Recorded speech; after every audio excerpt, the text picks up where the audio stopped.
Hello students, welcome to all of you in my business studies class.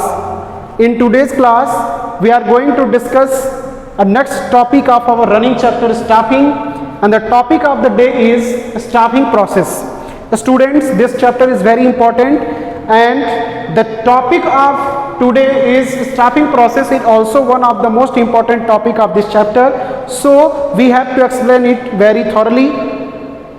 Before explaining the involved steps of staffing, we have to understand once again what is the concept of staffing, or you can say what is the definition of staffing.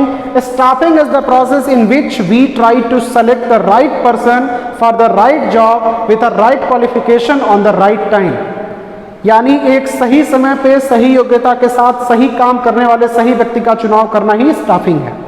इसके word meaning से हम समझ सकते हैं staffing means staff को अपने पास लाना। मतलब साफ है कि स्टाफिंग एक ऐसा प्रोसेस है जिसमें हम अपने बिजनेस ऑर्गेनाइजेशन के लिए हमेशा एक राइट पर्सन को चूज करने की कोशिश करते हैं। अब बात ये आती है कि who is the right person, यानी राइट पर्सन का मतलब क्या है, किसे हम राइट पर्सन कहते हैं। Right person is that person who is actually qualified for my required job. मुझे अभी जिस काम की जरूरत है वो काम करने वाला व्यक्ति जो उस पर्टिकुलर क्वालिफिकेशन को, वर्क एक्सपीरियंस को, स्किल को रखता है, वही मेरे लिए राइट पर्सन है। If I want to hire a driver for my car, that driver is a right person for me. But if I want to hire a manager for my business, that particular management student is a right person for me. For driver, I don't need to hire a management student, and for manager, I don't like to hire a driver. So the work that we have to take from that person is defined who is the right person for us. Okay. Next is part of the video we have to discuss the steps involving in the staffing process. First step is estimating manpower requirements. Estimating manpower requirements means we have to make a data, we have to make sure that how many persons and which kind of person are required for us in the future of our organization. भविष्य में या वर्तमान में अभी हमारे business organisation में कितने लोगों की, कितने मैन पावर की, कितने एम्प्लॉयज़ की ज़रूरत पड़ेगी, और उन एम्प्लॉयज़ की ना केवल नंबर्स मुझे जाननी है, साथ ही साथ हमें ये भी जानना है कि वो कितने क्वालिफाइड होने चाहिए, कितने स्किल्ड होने चाहिए, कितने एक्सपीरियंस्ड होने चाहिए, या उनमें कितनी मेल्स होंगे, कितनी फीमेल्स होंगी, कितने माइनॉरिटीज रह सकते हैं, या कैटेगरी के अकॉर्डिंग भी लोग हो सकते हैं। उसमें फिजिकली चैलेंज लोगों को हम रखेंगे या नहीं रखेंगे, इन सभी चीज़ों के बारे में हम एस्टिमेशन करते हैं। Estimating is a very important process.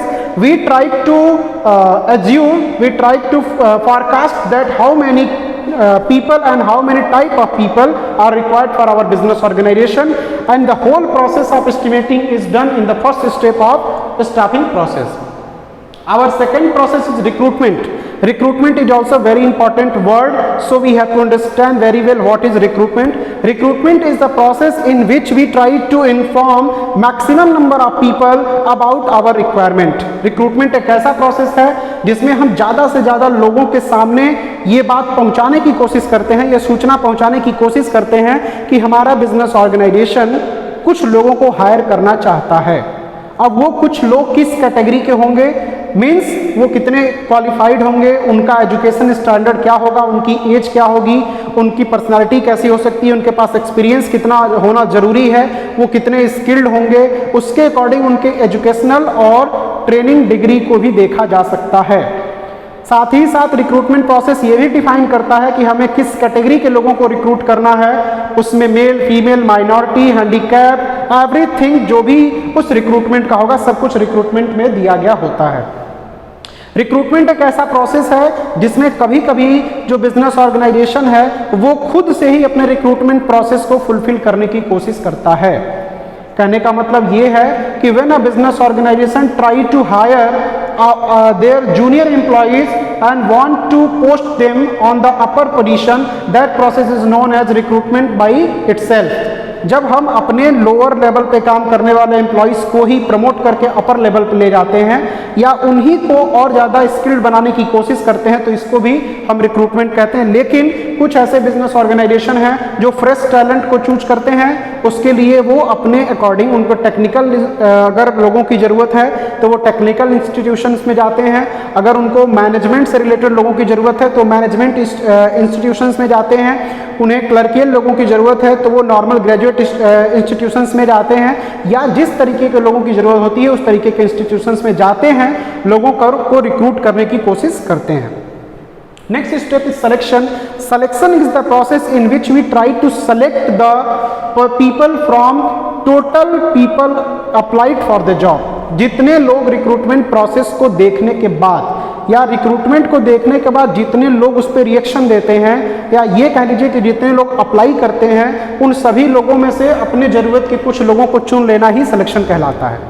Selection एक ऐसा प्रोसेस है जिसमें हम लोगों को इलिमिनेट करते हैं, जो लोग हमारे काम के नहीं हैं उनको हम इलिमिनेट करते जाते हैं। In the last we got the right people for our right job. Selection में हम मेन बात यही ध्यान रखते हैं कि what is our right job and which qualification is necessary for a right person in for my job. हमारे काम को करने के लिए किस पर्सन के पास कौन सी क्वालिफिकेशन होनी चाहिए, या किस स्पेशल एबिलिटी, किस स्पेशल स्किल के बेस पे हम उसका सिलेक्शन कर सकते हैं।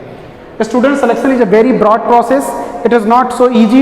So we will discuss very broad manner in next video of this chapter. So this is the process of selection.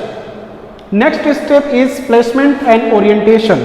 Placement is the very new word for you. Placement is the process in which a selected candidate vacant that particular post or seat.